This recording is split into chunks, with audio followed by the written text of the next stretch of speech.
I stepped outside Monday morning and found a $500 fine taped to my gate. The charge obstructing community lake access.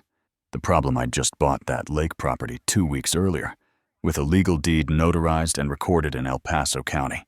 Marissa Alcott, our HOA president, had already started her campaign the day after closing. She'd called it a betrayal of the community. Posted about it online, and rallied neighbors to protest my driveway. That morning, clipboard in hand, she stood across the street watching me with barely contained fury. I realized then this wasn't a dispute. It was a meltdown, and she'd make my life hell until I backed down. So I hired a surveyor and discovered something beautiful. The legal property line didn't just border her yard. It cut straight through it, right past her rose garden and pergola. I pulled permits and built an 8-foot cedar fence along that exact line. Let me tell you how she reacted. But first, let me back up. The lake wasn't some random purchase. A small piece of land, just over a quarter acre, with a natural pond about 50 feet across. Ducks nested there in spring. Willows draped over the water. It sat right at the edge of Meadowbrook Heights, our gated community in Colorado Springs. But it had never belonged to the HOA. The previous owner, Carl, had let neighbors use it informally for years. Picnics, fishing, gatherings. When Carl passed and his daughter listed it, I made an offer the same week. My attorney checked the title twice and confirmed the parcel had never been part of the HOA covenant. Private land. Clean deed. I closed on May 3rd, a Friday afternoon. By Saturday morning, Marissa knew. She called my cell at 8 a.m. No introduction. Just a tight, clipped voice telling me I'd made a terrible mistake. The lake was a community treasure, she said. I had no right to take it away from people who'd used it for 15 years. I tried explaining I wasn't taking anything away, that I just wanted a quiet spot to work remotely. She cut me off. We'd see about that, she said, and hung up. 24 hours later, I woke to voices outside. A dozen people gathered on my sidewalk. Marissa stood center, holding a hand-painted sign, Save Our Lake. Others held smaller ones. Community over greed. Respect tradition. Tom from 3 houses down. Karen with the golden retriever. The Hendricks, who'd always waved hello. Now they glared at my house like I'd committed a crime. Marissa pointed at my property, voice loud enough to carry through my window. Selfish. She called me. Destroying the soul of Meadowbrook Heights. The HOA would fight this. I stood there with my coffee, watching it unfold. Part of me wanted to go outside and reason with them. The other part knew it wouldn't matter. Marissa had already cast me as the villain. Monday brought the fine. $500 for obstructing community lake access, citing the HOA Covenant Section 8.3. I read it twice in the cool spring air, then checked my deed on my phone. The lake wasn't listed anywhere in the HOA boundaries. Not a shared amenity. Mine. I photographed the fine and texted my attorney. Linda replied quickly. The fine had no legal standing. Send a formal denial, she said. Document everything. Save emails. Record interactions. Build a paper trail. I looked across the street. Marissa stood in her front yard. Navy blazer and khakis. Clipboard under one arm. Cold expression. Almost smug. She wanted me to react. I didn't. I went inside, poured more coffee, and pulled up the El Paso County Assessor's website. Property maps are loaded on my screen. I traced the boundary lines. My parcel sat just outside the subdivision plat, separated by a 12-foot county easement. Clear as day. I printed the map, highlighted the boundaries, and drafted an email to the HOA board.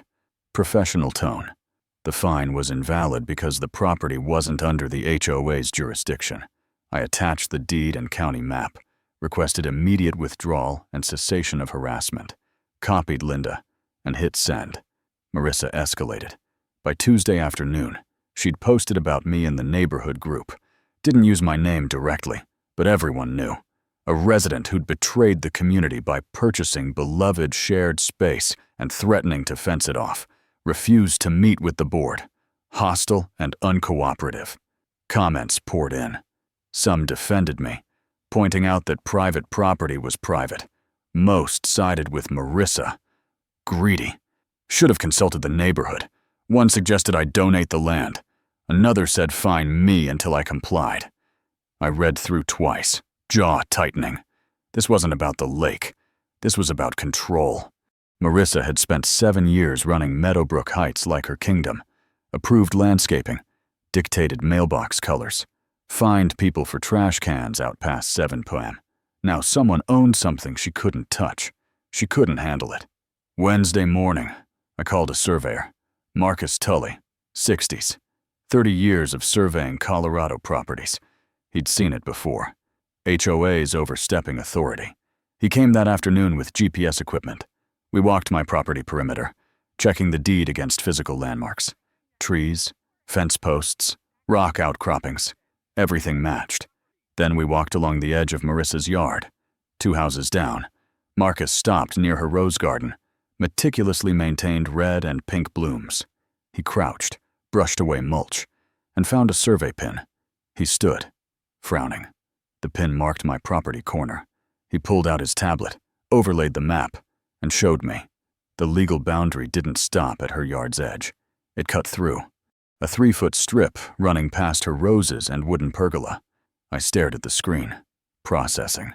Marcus asked if I wanted the line marked. I said yes. He pounded 4 bright orange stakes along the boundary. One stood 2 feet from her prized roses, another beside the pergola post. That's when everything changed. I didn't just have the right to build on my land. I had the right to define it. Legally. Precisely. Undeniably. I called a fencing contractor that evening. Rocky Mountain Fence Company. 8-foot cedar privacy fence along the exact surveyed line. They'd need a permit for anything over 6 feet. I told them to pull it. Week turnaround. Fine by me. I hung up and stood at my kitchen window, looking out at the lake. Water reflected fading sunlight, golden and still. Ducks glided across the surface. Beautiful. Peaceful. Mine. Soon. Marissa would understand that some battles can't be won with clipboard intimidation and online posts. Some battles require surveys, permits, and the cold precision of property law. And I was just getting started. The construction crew arrived Thursday morning at 7:30. 4 men in high-visibility vests, a pickup truck loaded with cedar planks, and a post-hole digger that looked like it could punch through concrete. I'd been up since 6, coffee in hand, waiting. The foreman, Luis, knocked on the permit paperwork. County approved, he said. 8-foot privacy fence, cedar construction, along the surveyed property line, everything legal. I signed off and told him to start wherever it made sense. He nodded, walked back to his crew, and pointed toward the lake. They began unloading materials. By 8 a.m., Marissa knew. She appeared at her driveway in yoga pants and a fleece jacket, hair damp from a shower. She stared at the crew. Then her eyes found the orange survey stakes Marcus had planted. One beside her pergola, another through her rose garden edge. Her face went pale. Then she marched across the street, moving fast. I stepped outside before she reached the work zone. Luis and his crew kept working. The steady thunk of the post-hole digger breaking ground. Marissa stopped 3 feet from me. "What is this?" she demanded. Her voice shook with barely suppressed rage. "A fence," I said calmly. "Along my property line." She jabbed a finger toward the stakes. "That line runs through my yard, through my roses, through my pergola." I nodded. "According to the county survey, yes, a small section of your yard sits on my property." "The survey's wrong," she snapped. "I've lived here 12 years. I know where my property ends." I pulled out my phone, opened the survey map Marcus had sent, and held it up. "This is a certified county survey, GPS verified. If you think it's wrong, hire your own surveyor. But until then, this is the legal boundary." Her jaw clenched. "You can't do this. There are rules. HOA approval for fences." I shook my head. "This property isn't under HOA jurisdiction. I don't need HOA approval. I need a county permit, which I have." I showed her the stamped paperwork. She barely glanced at it. "This is harassment," she said. "You're doing this to punish me." I met her eyes. "I'm doing this to define my property. That's all. If your structures happen to be on my land, that's something you'll need to address." Before she could respond, Luis walked over. "Excuse me," he said to Marissa. "You're standing in our work zone.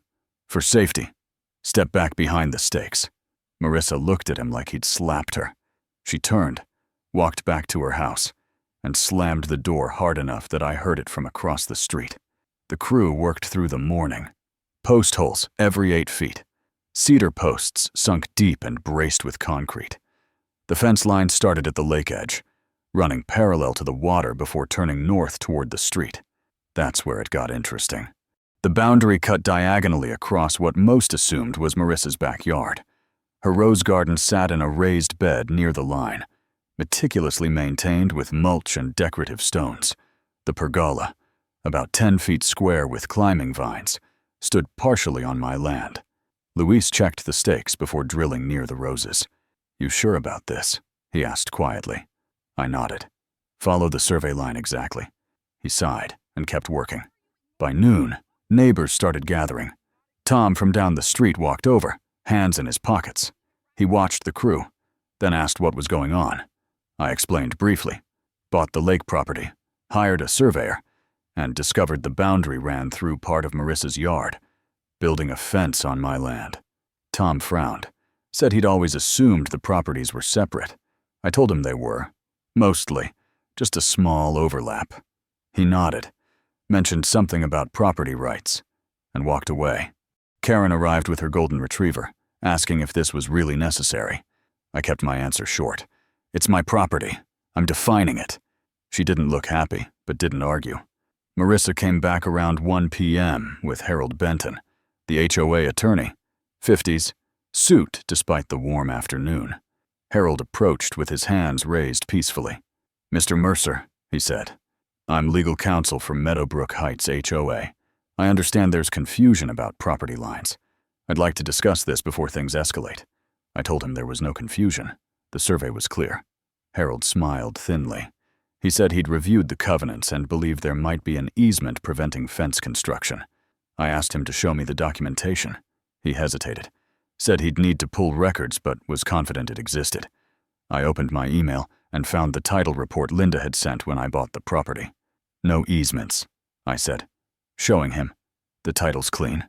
Harold scanned the document, his expression tightening. He handed back my phone.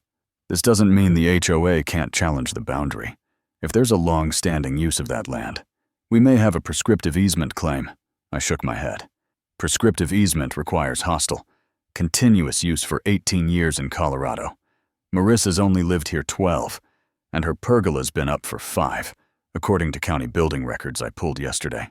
Harold's face went carefully neutral. Marissa looked like she wanted to scream. Harold said he'd be in touch and walked to his car.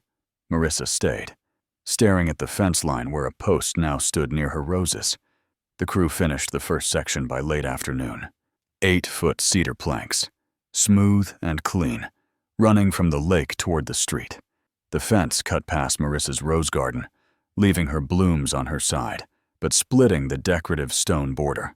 The pergola post sat 6 inches on my side. Louise asked what I wanted to do about it. Build the fence exactly along the boundary. I told him, even if the pergola ends up on both sides. He nodded and kept working. By sunset, the fence was half done. It ran like a clean vertical line through what used to be visual continuity between properties. Marissa's backyard looked divided, interrupted by 8 feet of cedar that marked exactly where her control ended and my rights began. I stood on my side as the crew packed up.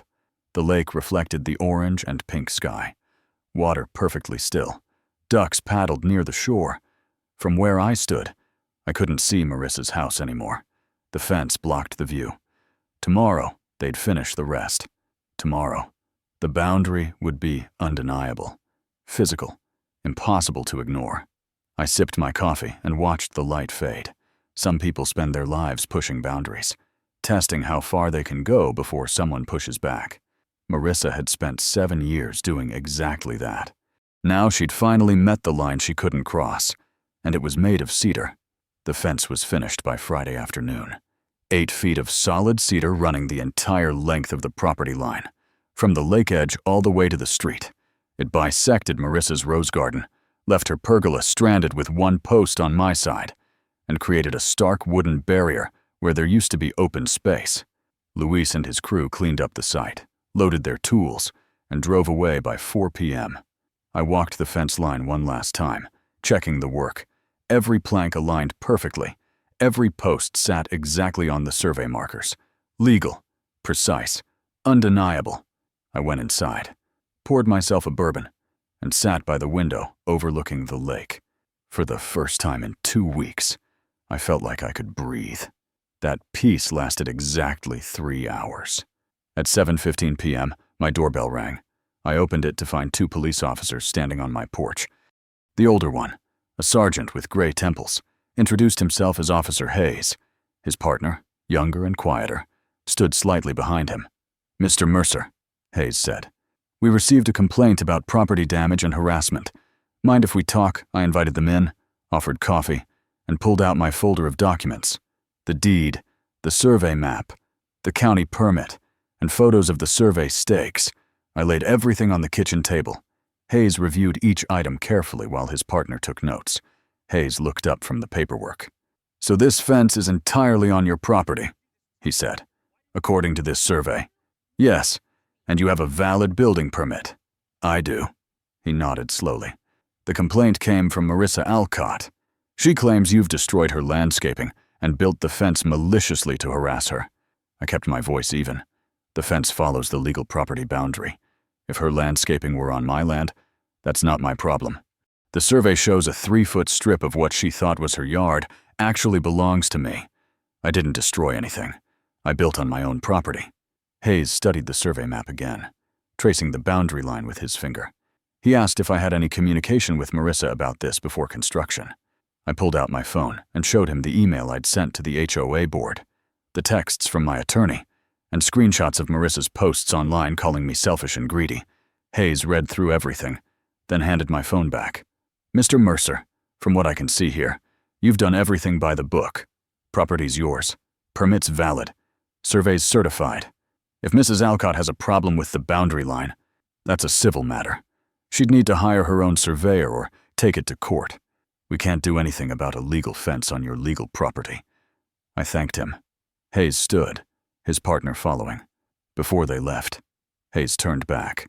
He said, off the record, he'd seen this kind of thing before.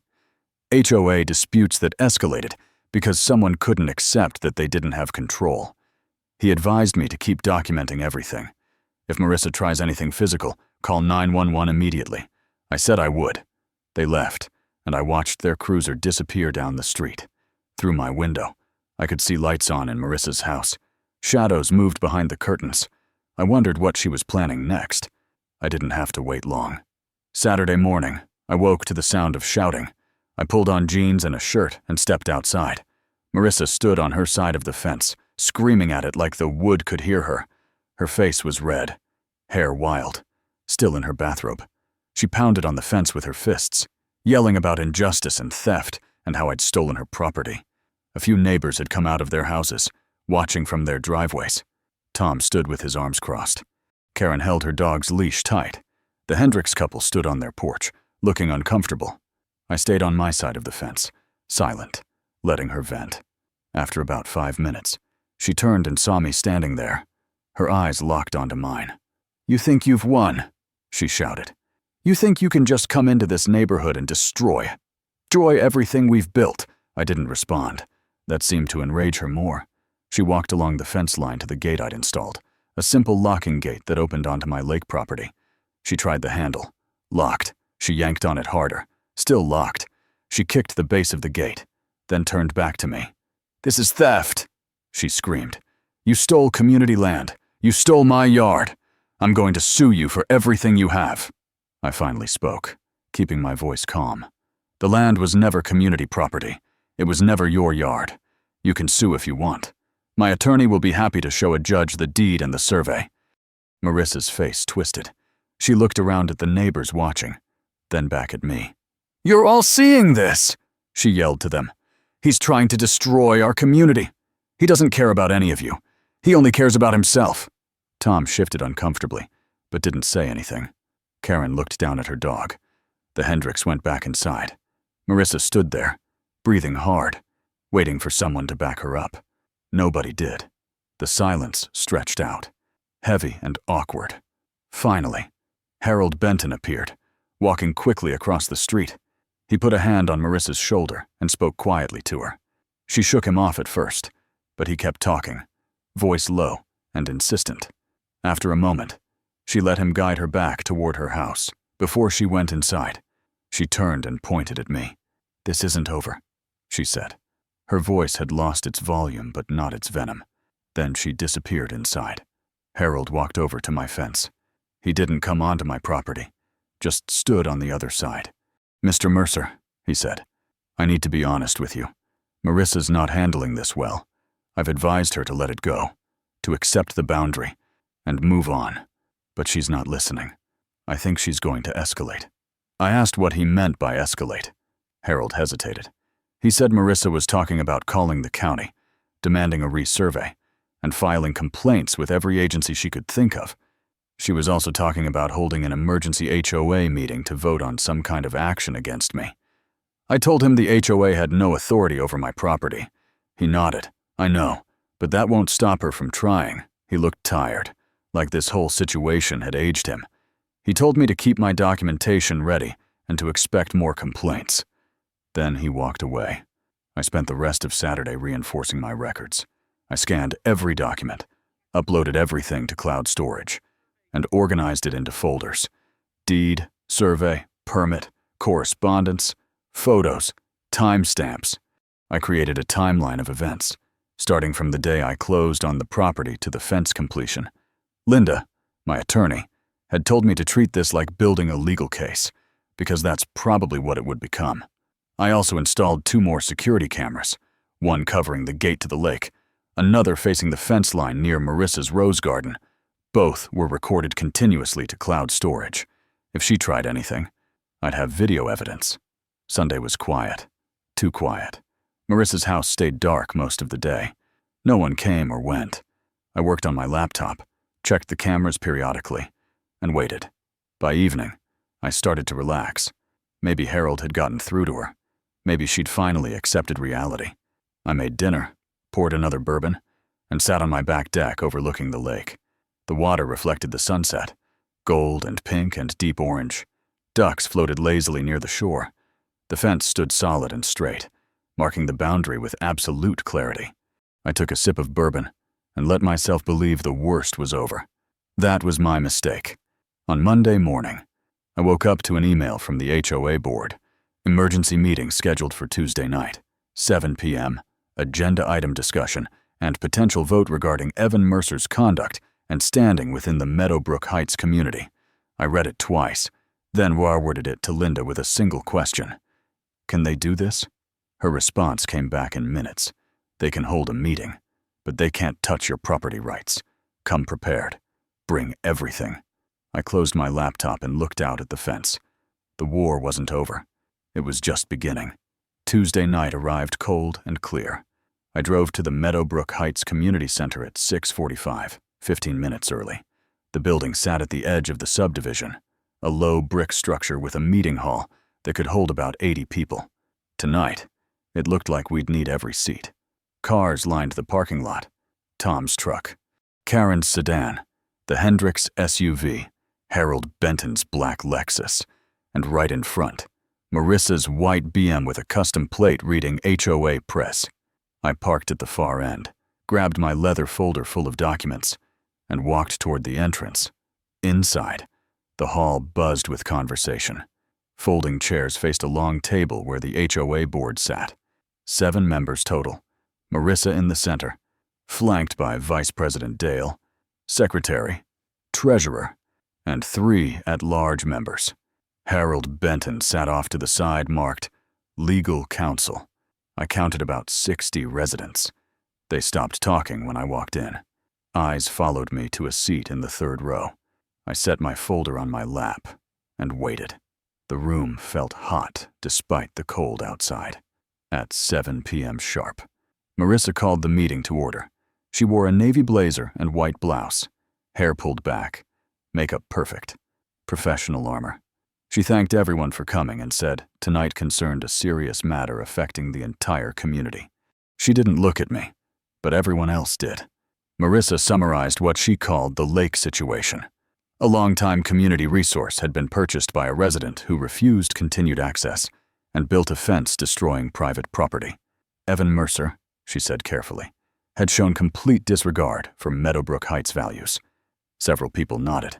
A woman in back said, "Hear, hear," quietly. She continued, saying the board had received numerous complaints from residents feeling betrayed.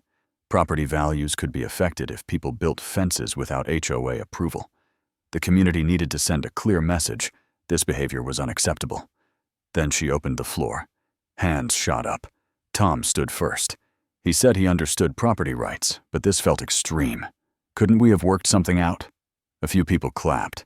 Karen went next, saying her family had picnicked by that lake for 8 years.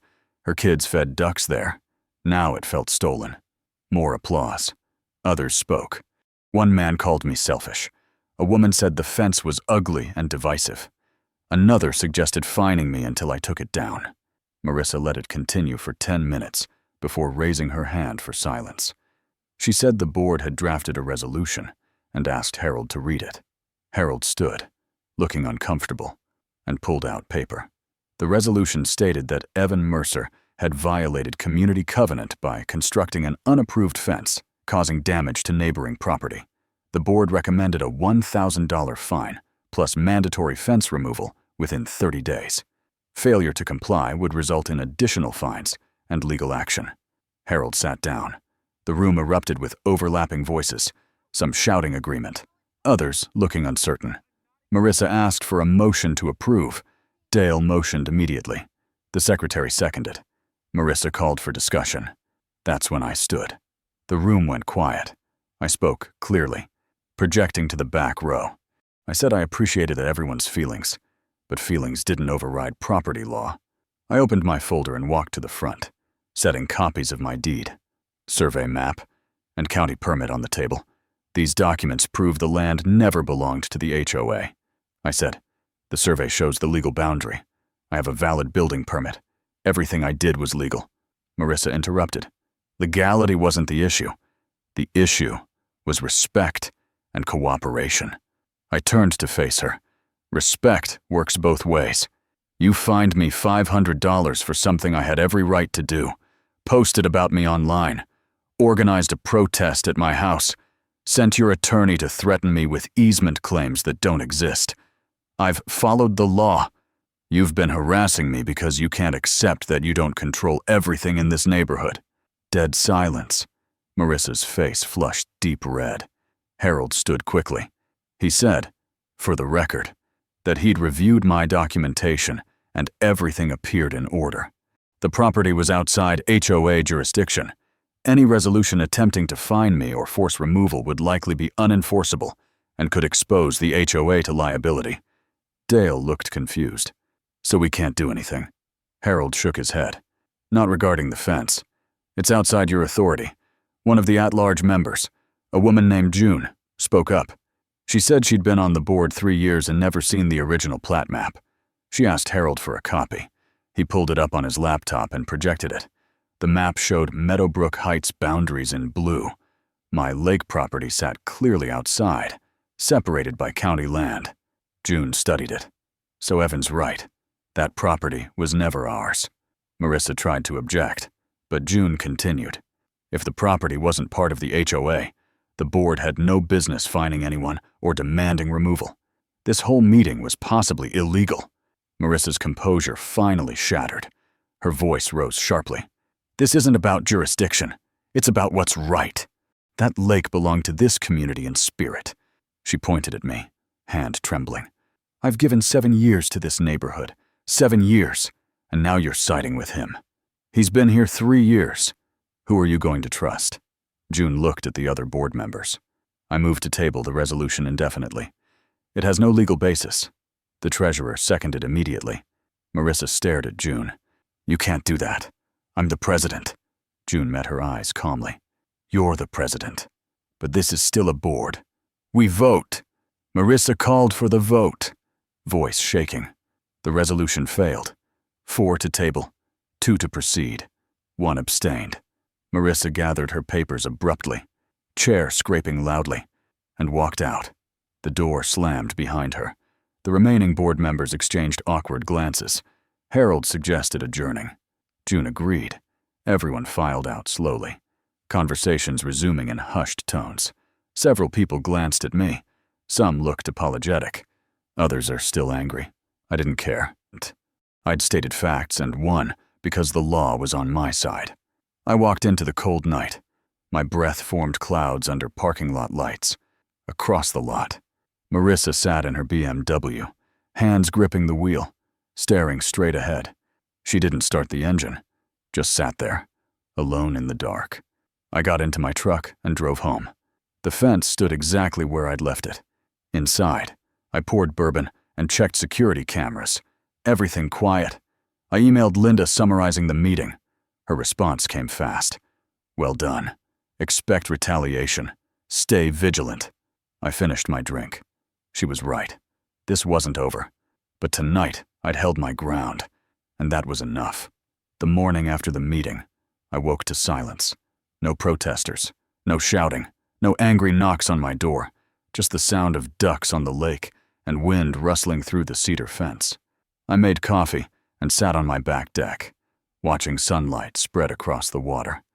For the first time since I'd bought the property, I felt like maybe things would settle down. Marissa had lost at the board meeting. Harold had confirmed I was in the right. The fence stood solid and legal. Maybe that was enough. Maybe she'd finally accept reality and move on. I was wrong. By noon, my phone started buzzing.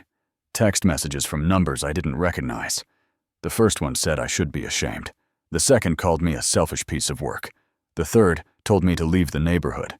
I blocked them and kept working on my laptop, trying to focus on code. But the messages kept coming. Different numbers. Same angry tone. Someone had shared my contact information. I had a pretty good idea who. I took screenshots of every message, time-stamped and saved to cloud storage. If this turned into harassment charges, I wanted documentation. Around 2 p.m., Linda called. She said she'd heard about the board meeting from Harold, who was apparently having second thoughts about representing the HOA in this matter. He'd told her privately that Marissa was becoming unhinged. She was calling him at all hours, demanding he find some legal angle to force me out. She'd suggested filing complaints with the county about the fence, about my property maintenance, about anything they could think of. Harold had advised her to let it go. She'd refused. Linda asked if I was experiencing any retaliation. I told her about the text messages. She said to keep documenting and consider filing a police report for harassment. I said I would. That evening, I decided to walk the fence line one more time, just to check for damage or tampering. The sun was setting, casting long shadows across my property. I started at the lakeside, running my hand along the smooth cedar planks. Everything looked intact. I moved up toward the street, checking each post. When I reached the section near Marissa's rose garden, I stopped. Something felt off. The decorative stones that had bordered her garden were scattered. Some had been thrown against the fence. A few had dents in the wood where they'd hit hard. I pulled out my phone and took photos. Then I checked the security camera footage on my app. The video showed Marissa from earlier that afternoon. She'd come out around 1 p.m., right after I'd started getting the text messages. She stood at the fence for a moment, just staring at it. Then she bent down, picked up one of the decorative stones, and hurled it at the fence. It hit with a solid thunk. She picked up another and threw it harder. Then another. She threw maybe a dozen stones in total, each one hitting the fence with increasing force. Her face contorted with rage. At one point, she screamed something I couldn't make out on the audio. Then she went back inside. I saved the video clip, backed it up to 3 different locations, and called Linda again. Linda watched the video I sent her. She was quiet for a moment after it finished. Then she said this changed things. Marissa had just committed vandalism on camera. Even though the damage was minor, the intent was clear. More importantly, it established a pattern of escalating behavior. Linda suggested I file a police report immediately and consider getting a restraining order. I asked if that was really necessary. She said yes. Marissa had gone from an angry HOA president to someone throwing rocks at my property. Next time, it might not be rocks. I told her I'd think about it. She said, "Don't think too long. I spent that night reviewing everything. All the documents, all the interactions, all the camera footage. I created a timeline that ran from the day I bought the property to tonight. Purchase, first fine. Protest, second fine. Text harassment, online posts. Board meeting, rock throwing. Escalation pattern, clear as day.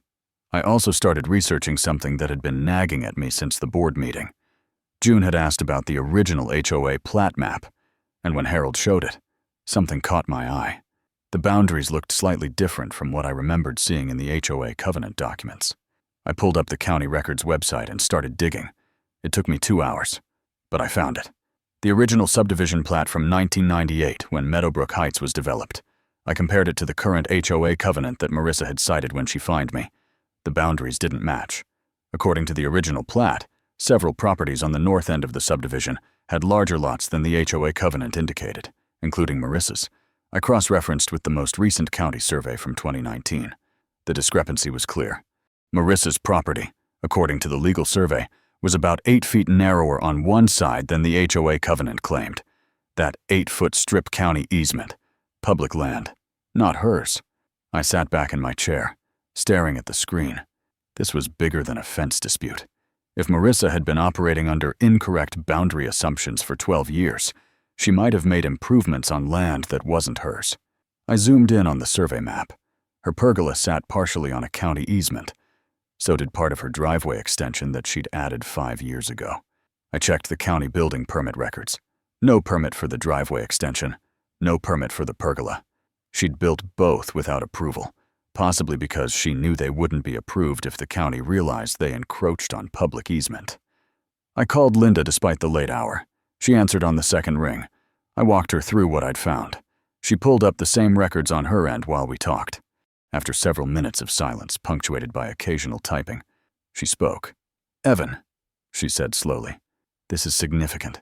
If Marissa's structures are on county easement without permits, that's a code violation. The county could require removal. More than that, if she's been representing those improvements as part of her property value for tax purposes or resale, that's potential fraud." I asked what we should do with this information. She said nothing yet. "Let me verify everything with a second surveyor and consult with a colleague who specializes in county land use. But keep this close. Don't mention it to anyone." I agreed and hung up. I sat in the dark for a while, thinking. I hadn't been looking for this. I just wanted to understand my own boundaries and protect my property. But in doing that research, I'd stumbled onto something Marissa had probably been ignoring or hiding for years. Part of me felt satisfied. She'd spent weeks trying to prove I was wrong, trying to use her position and influence to force me out. Now, I had evidence she'd been wrong about her own property the whole time. But another part of me felt uneasy. Using this information would escalate things even further. It would be nuclear. It would destroy her. I stood and walked to the window. Across the street, Marissa's house was dark except for one upstairs light. I wondered if she was awake, plotting her next move. Or maybe she was lying in bed, staring at the ceiling, wondering how everything had gone so wrong. I didn't have sympathy for her. She'd made her choices. She'd chosen harassment over acceptance. But I also wasn't looking to ruin her life. I just wanted to be left alone. I wanted to sit by my lake in peace. The question was whether she'd give me that option. Based on everything so far, probably not. Thursday morning brought rain, gray skies and steady drizzle that turned the lake surface into 1,000 tiny ripples. I worked from home, checking my cameras periodically. Marissa's car stayed in her driveway all morning. No movement, no visitors. Around noon, I saw Harold's Lexus pull up. He went inside and stayed for about an hour. When he left, he looked tired. His shoulders slumped. He sat in his car for a few minutes before driving away. I wondered what they'd discussed, whether he'd tried again to convince her to let this go, whether she'd listened. That afternoon, I got my answer. An email arrived from the El Paso County Code Enforcement Office. Subject line: Complaint Investigation Notice. Someone had filed a complaint about my fence, claiming it was built without proper permits and encroached on a county easement. The email said an inspector would visit within 5 business days to verify compliance. I forwarded it to Linda immediately. She called back within minutes. "This is Marissa," she said flatly. She's trying to tie you up in bureaucracy. The good news is you have all your permits and surveys. The inspector will confirm you're compliant. The bad news is this won't be the last complaint. She's going to keep throwing everything she can at you until something sticks. I asked Linda when we should tell the county about Marissa's unpermitted structures on easement land. She said soon. Once your inspection clears, we'll file a formal complaint. Let her realize that every attack she launches gives you more ammunition to fire back. I hung up and looked out at the rain. The fence stood dark and wet, water streaming down the cedar planks. Solid, unmovable, legal, just like my position. Marissa could file all the complaints she wanted. She could throw rocks and send angry texts and turn neighbors against me. But the law was clear. The property was mine. The fence was legal. And soon, she'd learn that her own house wasn't as secure as she'd thought. The war wasn't over, but I was starting to see how it would end. The county inspector arrived Monday morning at 9 a.m. sharp. Patricia Wells, middle-aged, carrying a clipboard and digital measuring device. I met her at the gate with my folder of documents.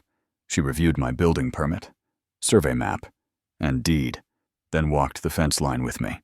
She measured post spacing, checked height, and verified alignment against survey markers still visible in the ground. The whole process took 45 minutes. When we finished, she said everything appeared in order. Permit valid, construction compliant, no easement encroachment. She'd file a report clearing the complaint within 3 business days. As she walked to her truck, she paused and said, off the record, that whoever filed the complaint should make sure their own property was compliant before pointing fingers. I asked what she meant. She just smiled and drove away. I called Linda immediately. The inspection cleared. I told her. Good, she said. Now we move. She'd spent the weekend verifying everything about Marissa's property with 2 independent surveyors. Marissa's pergola sat partially on a county easement. Her driveway extension encroached 3 feet onto public land. Neither structure had permits. Linda had drafted a formal complaint to county code enforcement and asked if I wanted to file it. I hesitated. This would detonate whatever remained of my relationship with Marissa, and probably half the neighborhood. Linda's voice was steady. Marissa filed a false complaint against you, threw rocks at your fence, harassed you for weeks. You have every right to defend yourself. Sometimes defense means offense. I told her to file it. Tuesday afternoon. I heard shouting outside. A county truck was parked in front of Marissa's house. Patricia Wells stood on the sidewalk with another inspector holding a surveying pole. Marissa stood in her driveway, arms crossed, face red. Patricia pointed at the pergola, pointed at the driveway extension, and showed Marissa something on her tablet. Marissa shook her head violently, gesturing at her house. Patricia remained calm, handed Marissa papers, and walked to her truck. The moment the truck left, Marissa turned and looked directly at my house. Our eyes met. Her expression was pure hatred. 20 minutes later, Harold Benton arrived. He stayed inside Marissa's house for over an hour. When he came out, he walked to my door. I opened before he could knock. Harold looked exhausted, with dark circles under his eyes, tie loosened. He asked if we could talk. We sat in my living room. Harold rubbed his face. Marissa had received notice that her pergola and driveway were unpermitted structures on a county easement. 30 days to remove them, or face fines and forced removal. She was convinced I'd orchestrated revenge. I told him I'd simply filed a legitimate complaint after she filed a false one against me. Harold nodded. He'd warned her to let the fence situation go. She wouldn't listen. Harold looked at me directly. Marissa was spiraling. The board meeting humiliated her. The rock throwing showed she was losing control. Now, this code violation was the final straw. She was talking about suing everyone. He'd advised against it. She'd fired him as HOA counsel that morning via email. After 7 years. He was telling me this because I needed to understand how unstable she'd become. He recommended security cameras and possibly a restraining order. Things could get worse. I told him I already had cameras and documentation. He nodded approval. Then he said something surprising. He'd been reviewing HOA financial records while wrapping up his contract. There were irregularities, expenses that didn't add up, payments to vendors that might not exist. He was obligated to report concerns to the board. If there was financial mismanagement and Marissa was involved, It would eventually become public. I asked if he thought she'd embezzled. He said he didn't know, but something wasn't right. He left looking like he'd aged 10 years. That evening, I checked security cameras.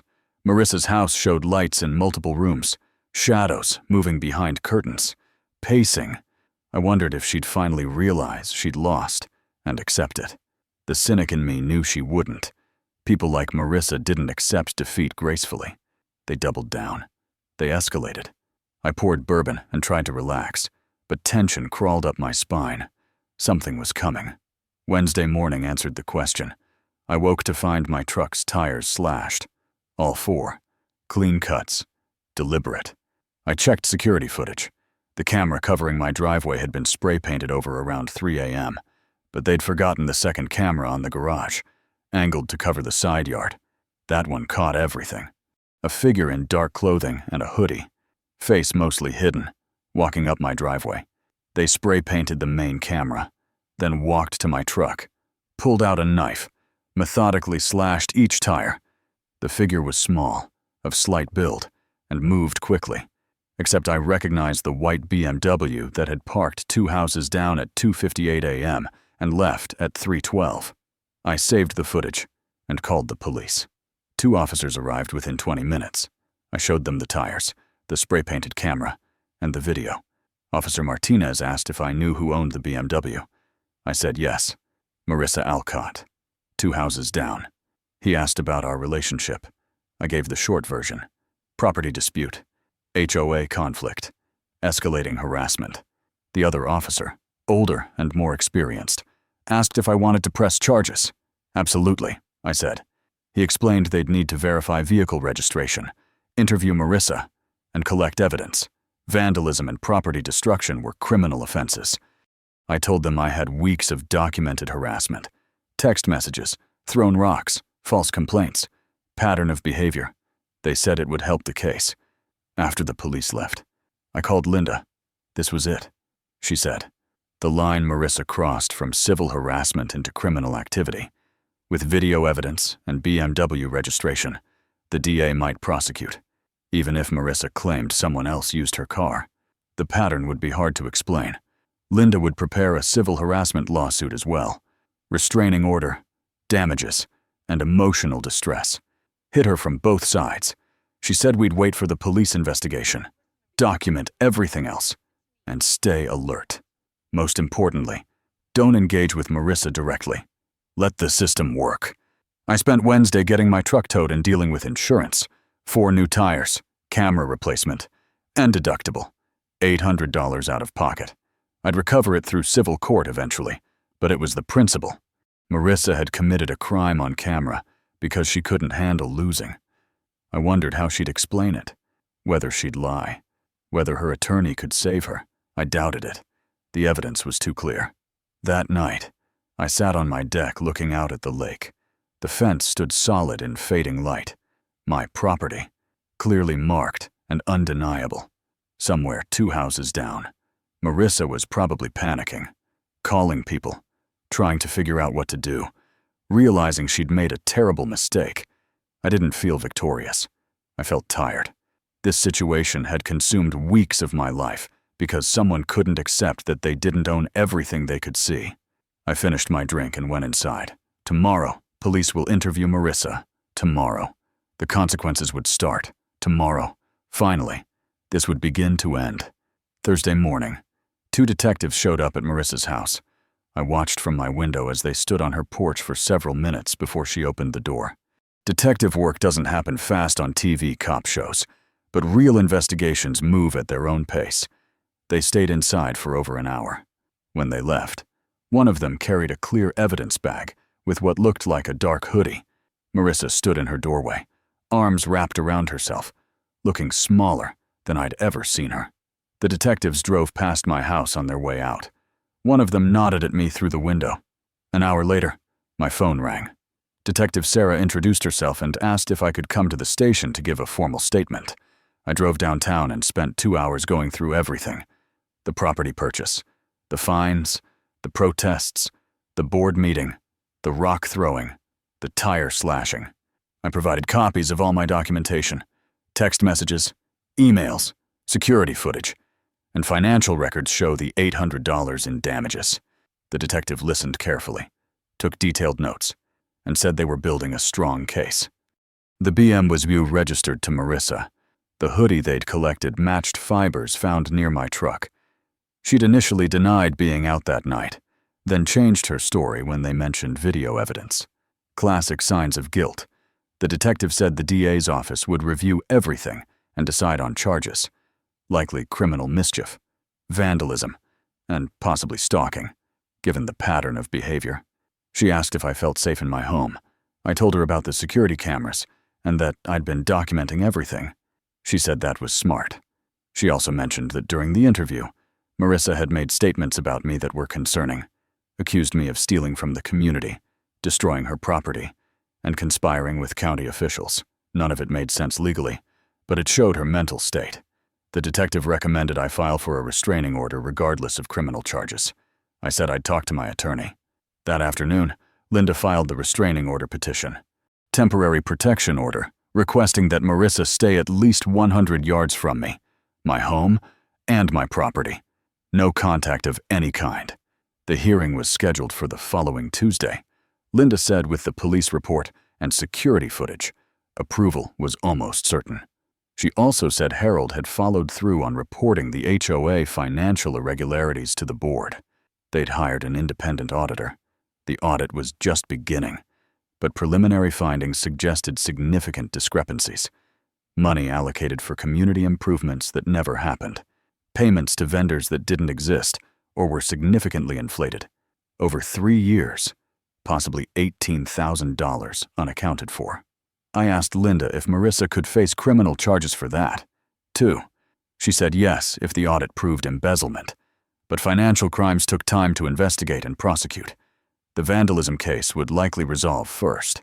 Still, the combination of criminal mischief charges and potential embezzlement would destroy Marissa's credibility completely. Her position as HOA president was already untenable.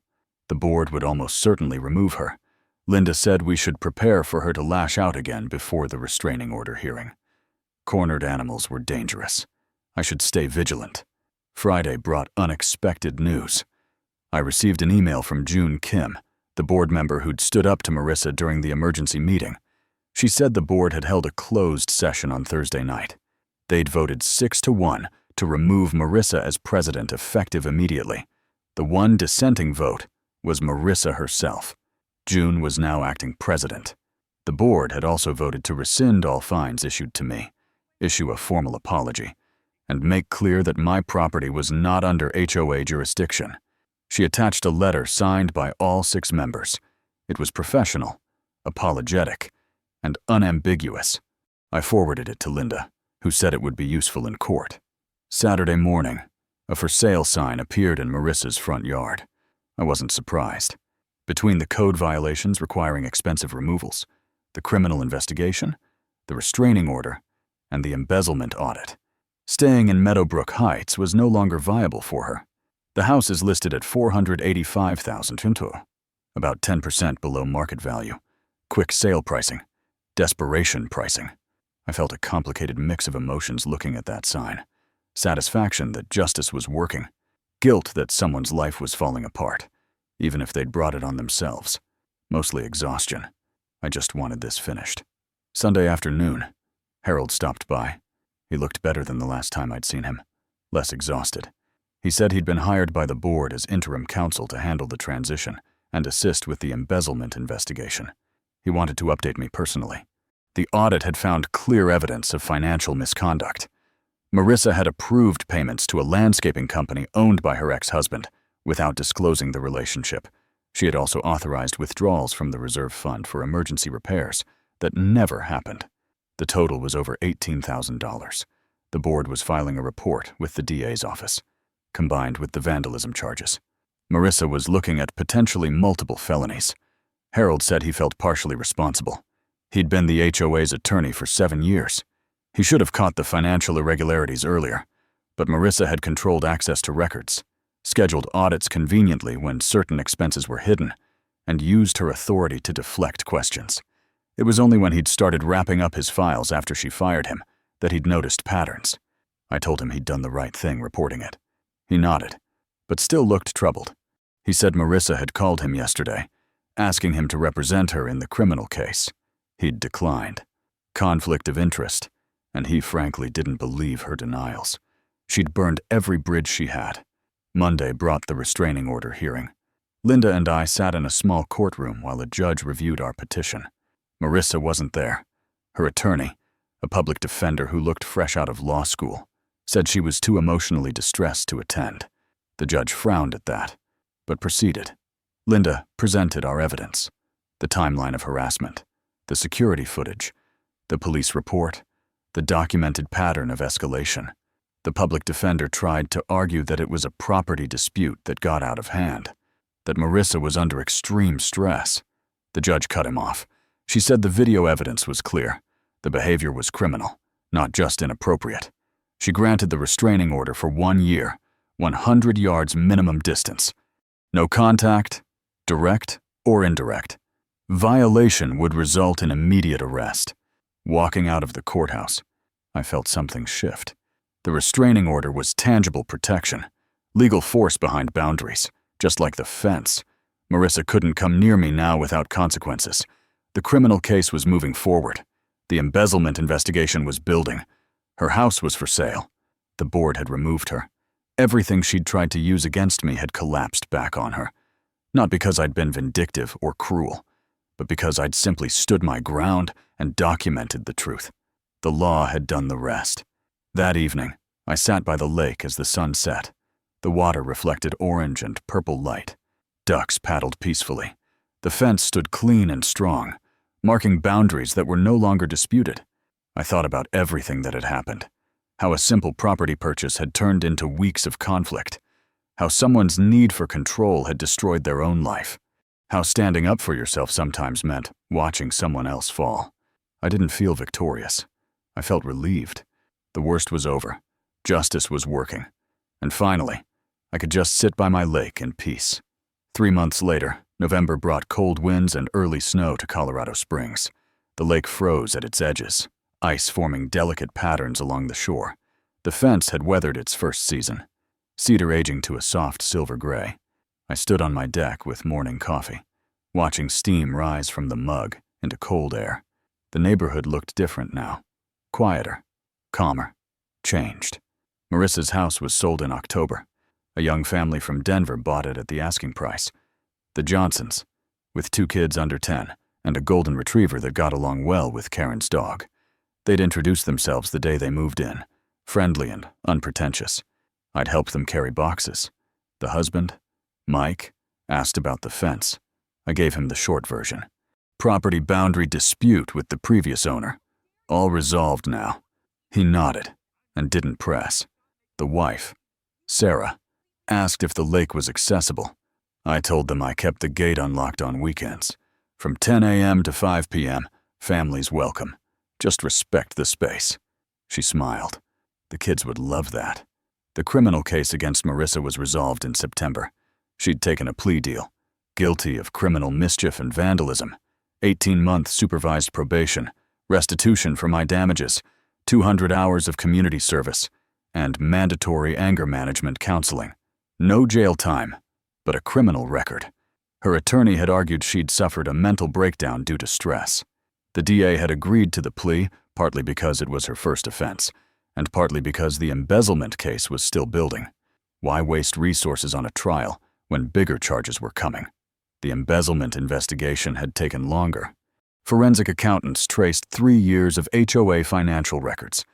The final audit report confirmed $18,400 in misappropriated funds, payments to her ex-husband's landscaping company without disclosure, withdrawals for repairs that never happened, credit card charges to the HOA account for personal expenses.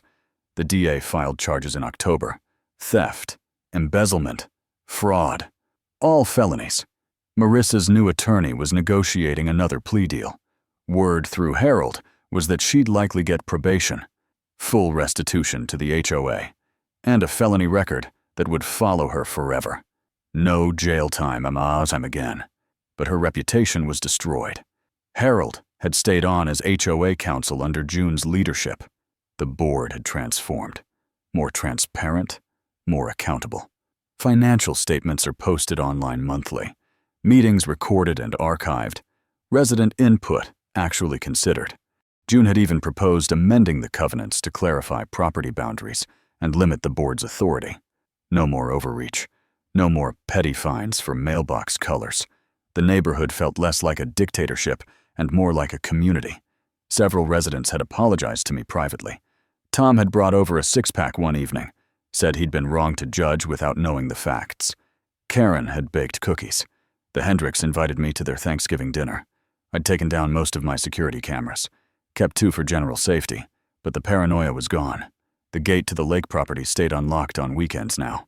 I'd see families down there sometimes. Kids feeding ducks, couples having picnics.